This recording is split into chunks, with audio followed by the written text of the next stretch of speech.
Hello, my name's Mark. I live in the Turks and Caicos Islands. In our area, our power runs 55 cents per kilowatt hour, and we are not allowed to backfeed the grid. So I'd like to show you how I've set up a 12 kilowatt wind system, and it's not complete yet, but I'll show you what we got and see if you like what you see. First of all, since we're not allowed to backfeed the grid, we have to have a way of switching the systems. What happens here is our power comes in through the meter and through this service disconnect switch on the top and goes into this transfer switch.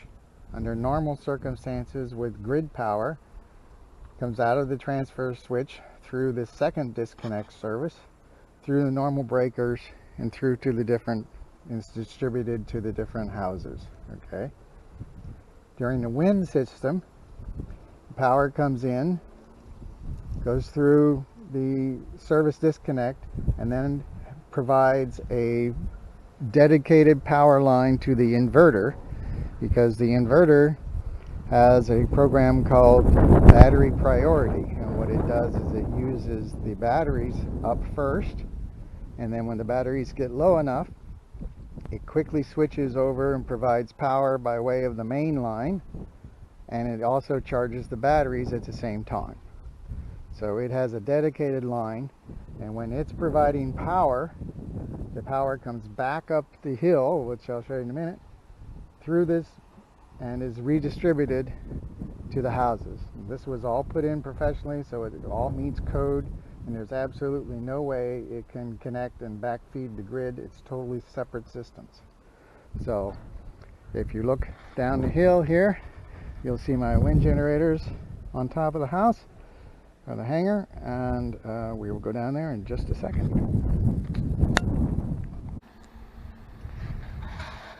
Okay, we're down where the generators are.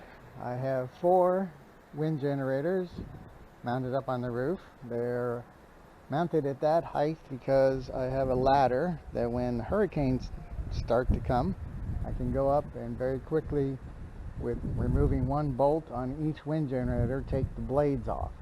The actual generator body and the fin stays up there, and they've survived 150 mile an hour winds so far. So I think it's a system that works.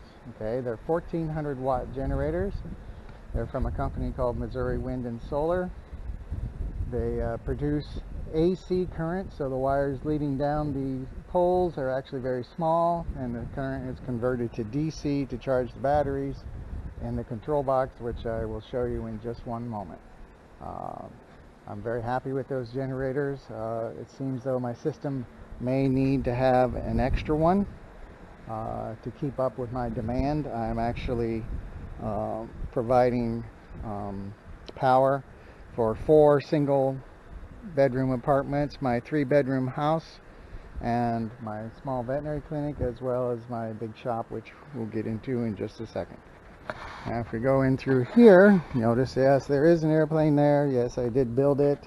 It's ready to go to the airport, but my batteries are sitting on the ground right now, simply because I have to get the tail over top of them to get the plane out of here, which it should be moving shortly. I am using lead acid batteries because I'm very familiar with them. I have 3 banks. These are all 6-volt batteries apiece. There's 8 to give me the 48 volts that my system uses. And they're ganged together on that bus bar, which feeds the inverter. The control panel for the wind generators is under here. As you can see, the battery bank right now is at 51.3 volts. These are the wires coming from the generators. Like I said, they're small because they actually produce 8 3-phase AC. It's converted to DC, which is then distributed according to this controller to the battery bank to be charged, used to charge the batteries. One problem I did have is this unit here is used to divert the current should the wind generators get too strong, and to keep them from damaging the batteries. But when the inverter was doing its charging, it was actually diverting back up and going out the heating element, so I was wasting energy. So now I have, if you can see, the silver thing hanging from the bus bar right there. That's a 100 amp diode, so that will keep the inverter charging system from backfeeding up and messing up my control of the wind generators. And now we'll go inside and I'll show you the inverter itself.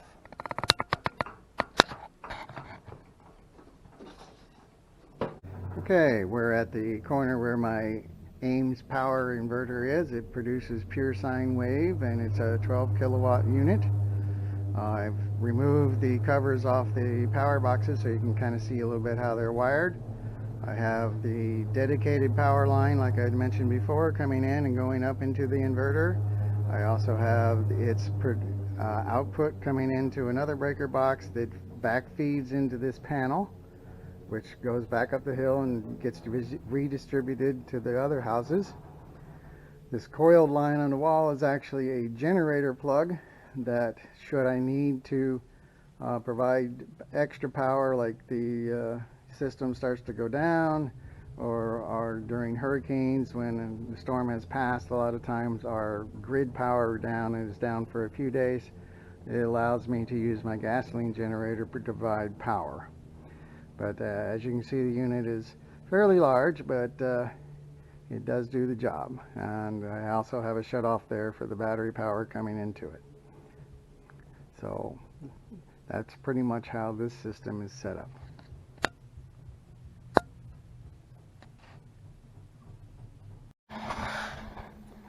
Well, that's the basic essentials of the system. It's actually three systems that kind of intermesh independently, I guess.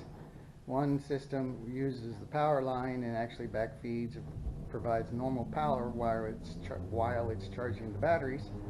The other system uses just the batteries only and provides the AC power.